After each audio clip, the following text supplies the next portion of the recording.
ফেরাউন নির্যাতন করেছিল নবীদের উপরে, মুমিনদের উপরে, আল্লাহ পানি খাওয়ায় মারছে। কথা বল না কেন? ঠিক না বেটি? নমরুদ যখন নবীদের সাথে, ঈমানদারদের সাথে গাদ্দারি করেছে, আল্লাহ সুতার বাড়িতে শেষ করছে। কারণ ক্ষমতা দেখাইছে, আল্লাহ মাটির নিচে দশায়া দিছে। সে আল্লাহ এখন আছে না নাই? জোরে বলেন আছে না নাই? সে আল্লাহর পক্ষে তাকবীর দিতে আমরা রাজি আছি তো? দুটো হাত উঁচা করেন, নারা দেন। আমি আজকে বলবো, আপনারা জোরে বলবেন নারে তাকবীর, নারে তাকবীর। আল কোরআনের আলো, আল হাদিসের আলো, ওয়াজ মাহফিল যেখানে, গান জামাত যেখানে,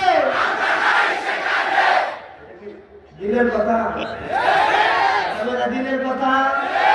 যদি দিনের কথা হয় থাকে, গোরাশাল পলাশ থেকে শুরু করে আমাদের প্রিয় ভাই মহিউদ্দিন চিশতিয়া তিনি বসে আছেন, ওনার কাছে আমরা করজোড়ে আবদার জানাবো, যারা নিশার সাথে জড়িত ওদেরকে ধরে ধরে আইনের আওতায় আনতে হবে। কথা বলেন না কেন? যদি আপনার দলের হয় তাকে আনতে হবে। যদি কেউ কোরআনের বিরুদ্ধে কথা বলে তাকে শাস্তি করতে হবে, প্রয়োজনে জেলে দিতে হবে, পাশের মাঠে তোলাতে হবে। রাজি আছি না নাই? যদি তারা এই কাজগুলি করতে না পারে, আমরা স্পষ্ট ভাষায় বলি 17 বছরের ক্ষমতা শেষ, কোরআনের পক্ষে, নবীদের পক্ষে, ইসলামের পক্ষে, আলেমদের পক্ষে না থাকার কারণে। আপনারা যদি এমন করেন ক্ষমতা শেষ করে দিতে পারেন, তিনি কে? জোরে বলুন কে? সে আল্লাহ এখন আছে না নাই? 17 বছরের ক্ষমতা শেষ করে গরম ভাত খাওয়ানোর টাইম নেই। আরে কথা বল না কেন ভাই? সে আল্লাহ এখন আছে না নাই? জোরে বলুন আছে না নাই? কোন দিকে বাস্তব মজুদটা আশা করব? আমি শুধু আপনাদের সামনে এই যে চতুর্দিকে নির্যাতন আছে না নাই? চাঁদাবাজি আছে না নাই? সন্ত্রাসী আছে না নাই? এগুলা কি বন্ধ করার দরকার আছে না? কথা বলেন না কেন? আছে না নাই? এগুলা যদি এখনো বন্ধ না হয়, একজন ব্যক্তি পৃথিবীতে আসবে, তার নাম হলো ইমাম মাহদী। নাম কি? যে বলুন নাম কি?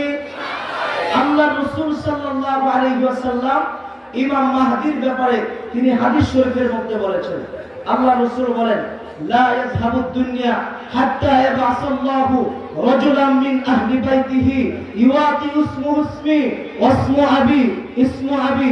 আল্লাহ রাসূল বলেন, তোমরা যে ইমাম মাহদী ডাকো, এটা তার আসল নাম ইমাম মাহদী নয়।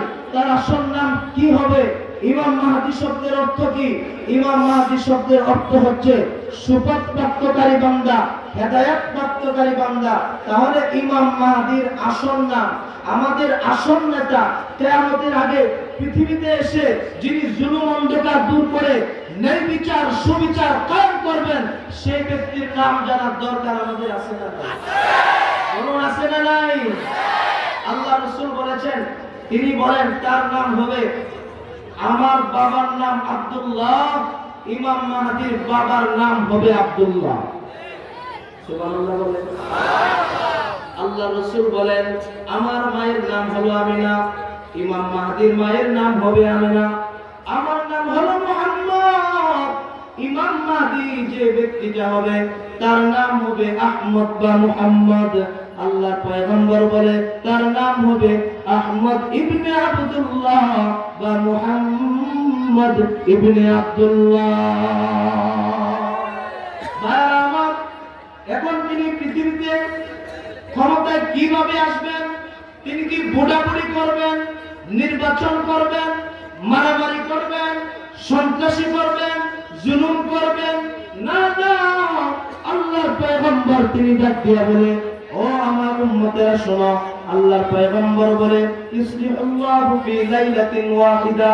আল্লাহর পয়গম্বর বলে ইমাম মাহদী যে ব্যক্তিটা হবে, ওই ব্যক্তিকে গোটা পৃথিবীর রাজত্ব করার জন্য, নেতৃত্ব দেওয়ার জন্য আমার আল্লাহ ইসমিহুল্লাহু ফি লাইলাতিল ওয়াহিদা, আল্লাহর পয়গম্বর বলে এক রাতের ভিতরে গোটা পৃথিবী শাসন করার মতো যোগ্যতা আমার আল্লাহ ইমাম মাহদীকে এক রাতের ভিতরে দান করে দিবে।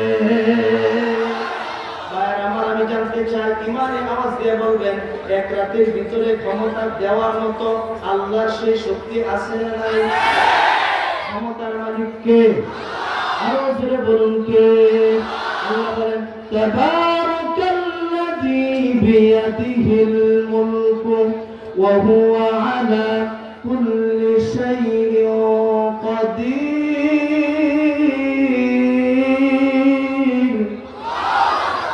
মুলকের মালিক কে? রাজত্বের মালিক তিনি কে? আল্লাহ বলেন আমি আল্লাহ তারে এক রাতের ভিতরে রাজত্ব দান করব। সে আসল না নকল বুঝবেন কি কইরা? এই দেশে আপনার এই দেশে নকল নেতা আছে না নাই? এই দেশে নকল র্যাব আছে না নাই? এই যুবক ভাইরা ডানে বামে এখন জায়গা আছে, প্লিজ ভাই মেহেরবানি করে বসে যান। হুজুর এখনই আসবেন, ওই যে ডান পাশে, প্লিজ আসেন ভাই। যুবক ভাইরা আসেন ভাই, আসেন, দয়া করে ভিতরে আসেন। ডান দিকে জায়গা আছে। হুজুর এখনই আসবে, এখনই। হুজুর তো আসছে, আলহামদুলিল্লাহ, কোনো অসুবিধা কোনো চিন্তা নাই ভাই। হুজুর আসছে 10 মিনিটের ভিতরে তিনি আসবেন ইনশাআল্লাহ। যে কথা বলতেছিলাম, আল্লাহ তারে এক রাতের ভিতরে ক্ষমতা দিবে, তিনি আসল না নকল বুঝবেন কি করে? এটা যদি বুঝতে হয়, আল্লাহর পয়গম্বর বলে ওই ব্যক্তিরা কাবা চত্বরে তিনি কাবা তাওয়াফ করতে থাকবেন। এমন সময় গোটা পৃথিবীর মানুষগুলির কাছে খবর পৌঁছায় যাবে। কেমন ভাবে পৌঁছাবে? ইমাম মাহদী যখন কাবা শরীফ তাওয়াফ করতে থাকবে, চতুর্পাশে যখন তিনি তাওয়াফ করবেন, মানুষগুলো দেখে ইমাম মাহদীকে চিনে ফেলবে, তার হাতে হাত দিবে, বায়াত গ্রহণ করবে। বায়াত গ্রহণ করার পরে মুহূর্তের ভিতরে গোটা পৃথিবীতে খবর পৌঁছায় যাবে। গোটা পৃথিবীতে মুহূর্তের মধ্যে খবর পৌঁছাবার মতো ব্যবস্থা এখন আছে না নাই? যেরকম আছে না নাই? এখানে বসে ছবি আপলোড করলে কাবা নয়, ইন্ডিয়া নয়, আমেরিকা নয়, সব দেশে চলে যায়, ঠিক কিনা?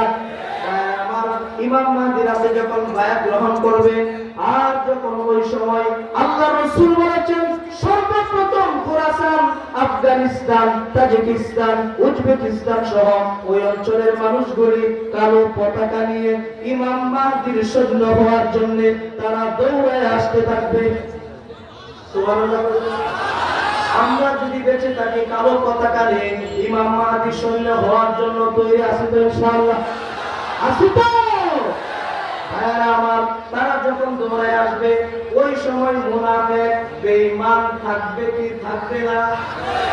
ওই যখন মুনাফিকের কানে যখন খবর পৌঁছাবে ইমাম মাহদীর আগমন, তিনি কাবা শরীফে মানুষদেরকে বায়াত করতেছেন, গোটা পৃথিবীতে ইসলাম কায়েম করবেন, ইসলামের পতাকা উড়বে। এই দেশে একদিন না একদিন এই দেশে কালেমার পতাকা, কোরআনের পতাকা উড়বে। এই দেশের পার্লামেন্ট থেকে কোরআনের আইন বাস্তবায়ন হবে। কথা বলেন না কেন?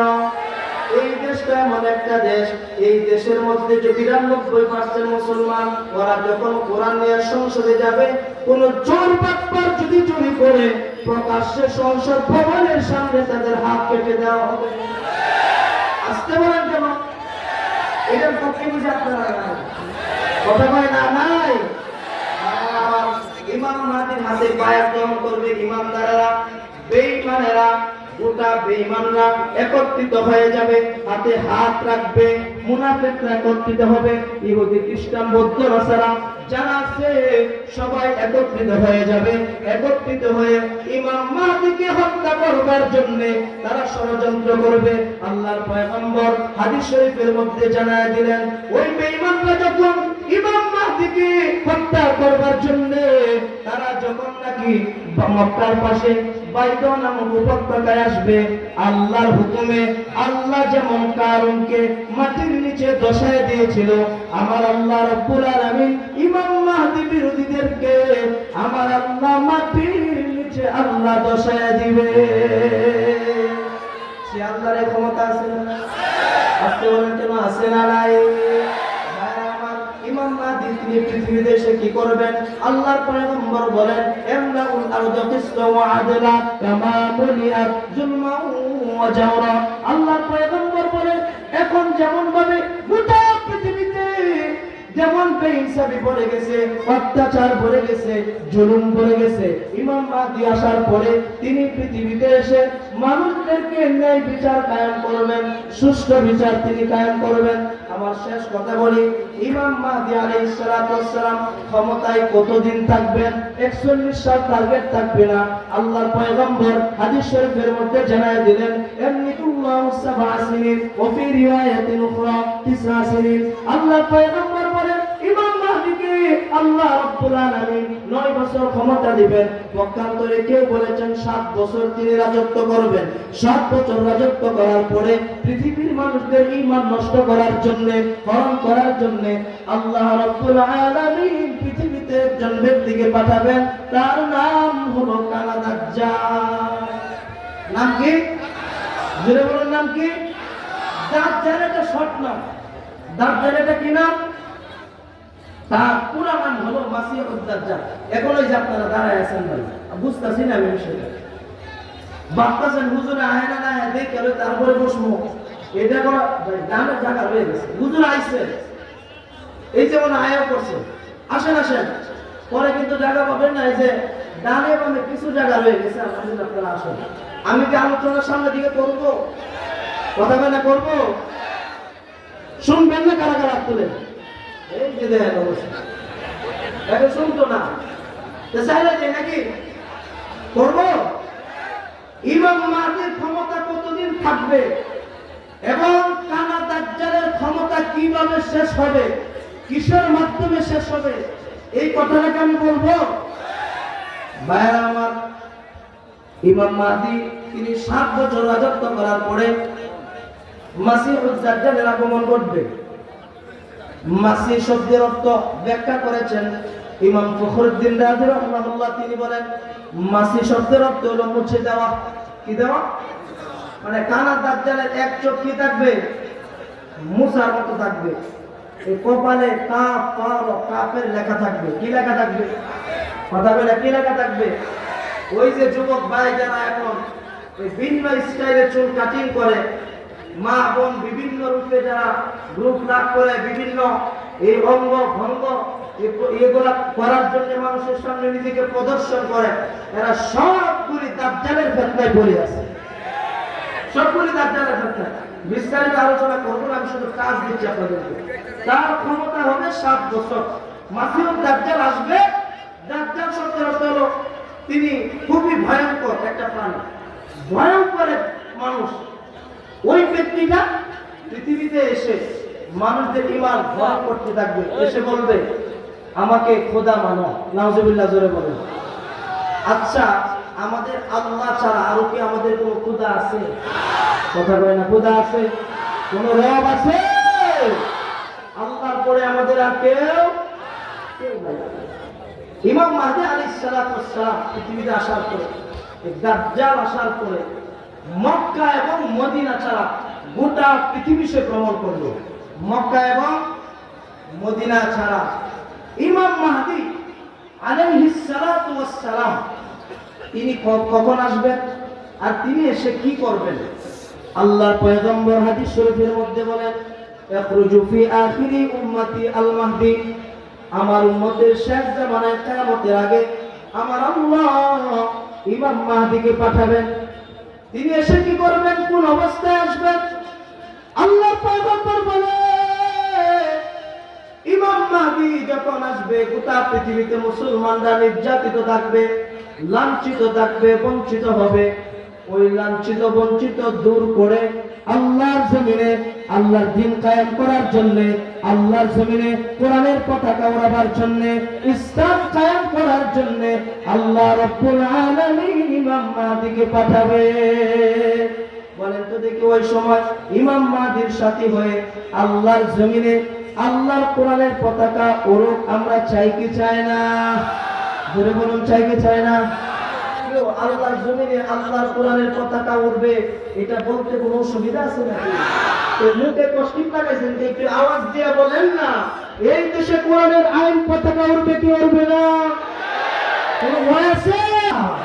বিপ্লব মানে জীবন দেয়া, বসে থাকা নয়, সে কোনদিন আসবে না রে করো যদি ভয়। বিপ্লব মানে জীবন দেয়া, বসে থাকা নয়, সে কোনদিন আসবে না রে করো যদি ভয়। আসবে দুজয় রক্ত আর জীবনের বিনিময়। কথা বলেন না কেন? আসবে বিজয় রক্ত আর জীবনের বিনিময়। বিপ্লব মানে জীবন দেয়া, বসে থাকা নয়, সে কোনদিন আসবে না রে করো যদি ভয়। বিপ্লব মানে জীবন দেয়া, বসে থাকা নয়, সে কোনদিন আসবে না রে করো যদি ভয়। লড়াইয়ের ওই ময়দানেতে যেতে তোমাকে হবে, প্রয়োজনে সব রক্তটুকু জমিনেই ঢেলে দিবে। ভাই, এই দেশে যদি স্বাধীন করবার চান, এই দেশে যদি কালেমার পতাকা উত্তীর্ণ করতে চান, রক্ত দেওয়া ছাড়া কোনো সুযোগ নেই। নবী আমার তায়েফের ময়দানে রক্ত ঝরাইছে, তিনি প্রমাণ করে দিয়েছেন ইসলাম কায়েম করতে হলে, দ্বীন কায়েম করতে হলে রক্ত দেওয়া লাগবে। ঈমানের পথ এটা কাঁটাযুক্ত পথ, এই দেশে এই পথে হাঁটতে হলে কাঁটা লাগবে, রক্ত ঝরবে, তারপরে পিছপা হওয়া যাবে না। তার বাস্তব প্রমাণ এই 2024 সালে কলিজার টুকরা যুবক ভাইরা হাতের হাত থেকে মরবার জন্য যখন প্রস্তুত হয়ে গেল, রাজাকার গালি শোনার পরে পিঠ যখন দেয়ালে লেগে গেল, তারা যখন এক হয়ে হাতের হাত থেকে রক্ত দেওয়ার জন্য প্রস্তুত হয়ে গেল, আমার আল্লাহ বিজয়ের মালা দিয়ে দিচ্ছে। কথা বলেন না কেন? তার মানে প্রমাণ হলো ঐক্যবদ্ধ ছাড়া, হাতে হাত রাখা ছাড়া, ঐক্যবদ্ধ ছাড়া কোনো কিছু সম্ভব। কথা বলেন না কেন? সম্ভব। ভাইরা আমার, ইমাম মাহদীর ক্ষমতা শেষ পর্যায়ে কানা দাজ্জাল এসে তিন মানুষদের ইমান হরণ করবেন। কানা দাজ্জালকে আল্লাহ একটা ক্ষমতা দিবেন। ক্ষমতাটা হচ্ছে, সে বলবে এই জান্নাত হও, জান্নাত হয়ে যাবে। সে বলবে জাহান্নাম হও, জাহান্নাম হবে। হাদিস শরীফের মধ্যে আসছে, আল্লাহ রাসূল বলেন, ওই দাজ্জাল যখন বলবে জান্নাত হও, যে জান্নাতটা হবে এটা হলো ফেক, এটা হলো কি? এটা ফেক, এটা ভুয়া। এটা কি? যেরকম এটা কি? ভুয়া। আর তিনি যে জাহান্নাম দেখাবেন, এটা হলো আসল জান্নাত। এটা কি? আসল জান্নাত। এই যে সেই ব্যক্তিটা ধরেন আমাকে ধরবে, হ্যাঁ আমাকে খোদা বলো, আমি বলবো না। কেন বলবো না? তোমার আব্বা কোথায়? আমার আব্বা তো অনেক আগে মারা গেছে। তোমার আম্মা কোথায়? আমার আম্মা তো অনেক আগে মারা গেছে। তাহলে দেখো, আমি যদি খোদা না হয়, আমাকে তুমি পরীক্ষা করে দেখো আমি খোদা কি না। তখন সে শয়তানের সাহায্যে একজনকে মা বানাবে, একজনকে বাবা বানাবে। নাউজুবিল্লাহ জোরে বলেন। একজনকে মা, একজনকে বাবা বানায়া এবার তিনি কি করবেন? তার সামনে হাজির করবো, এটা আমার আব্বা, আমি তো খোদা দেখি তো তোমার আব্বারে চিন্তা করছি। তখন মানুষ তার উপর ঈমান আনতে আরম্ভ করবে। চমৎকার এক ঘটনা হাদিস শরীফের মধ্যে আসছে। আল্লাহ রাসূল বলেন, এক যুবকের কাছে দাজ্জাল যাবে। কার কাছে যাবে? যুবক। ও যুবক ভাই, দিলের কান লাগায় শোনেন, এই দেশে আপনাদেরকে প্রয়োজন। আল্লাহর রাসূলও ডানে বামে কলিজার টুকরা জিন্দা তরুতাজা সাহাবায়ে কেরাম যুবকদেরকে রাখতেন। হযরত উমর বয়স 26 বছর, আল্লাহ রাসূলের কল্যাণ আনতে গেছে। রাসূলের চেহারা দেখে ভালো লাগছে, কোরআন তেলাওয়াত শুনে ভালো লাগছে, তো কালেমা পড়ে মুসলমান হয়ে গেছে। রাসূলের ডানে বামে তলোয়ার নিয়ে দাঁড়ায় রয়েছে আর বলছে, আমার রাসূলের গায়ে হাত দিবে, গালি দিবে তো কল্লা উড়ায় দেব। ঠিক কিনা জোরে বলো। ঠিক তদ্রুপভাবে যুবক ভাইরা, তোমাদেরকেও ওই উমরের মতো সৈনিক হয়ে উলামায়ে কেরামের ডানে বামে কোরআনে কারীমকে হেফাজতের জন্য, আল্লাহর জমিনে আল্লাহর দ্বীন কায়েম করার জন্য ডানে বামে থাকতে হবে। যারা বাধা দিতে চায় ওদের কল্লা উড়ায় দিতে হবে। ঠিক কিনা জোরে বলো। ইমাম মাহদী আলাইহিস সালাতু ওয়াস সালাম এক যুবককে ডাকবে, যুবক তুমি আমার উপরে ঈমান আনো। যুবক বলবে না, আমি তো তোমার উপরে ঈমান আনতে পারি না, কারণ আমি তো আমার রব এক আল্লাহর উপরে ঈমান এনেছি। ঈমানে আওয়াজে বলেন, আমরা ঈমান এনেছি কার উপরে? যারা কয় না, কি যে কইতে মন চায়, জোরে কোন কার উপরে ভাই? আরো জোরে কোন কার উপরে? আল্লাহর উপরে। তো ইমাম মাহদী আলাইহিস সালাতু ওয়াস সালাম বলবে, ও যুবক, তুমি যখন আল্লাহর উপরে ঈমান আনছো, এই যে দেখো ওই যুবকটাকে হত্যা করবে। হত্যা করার পরে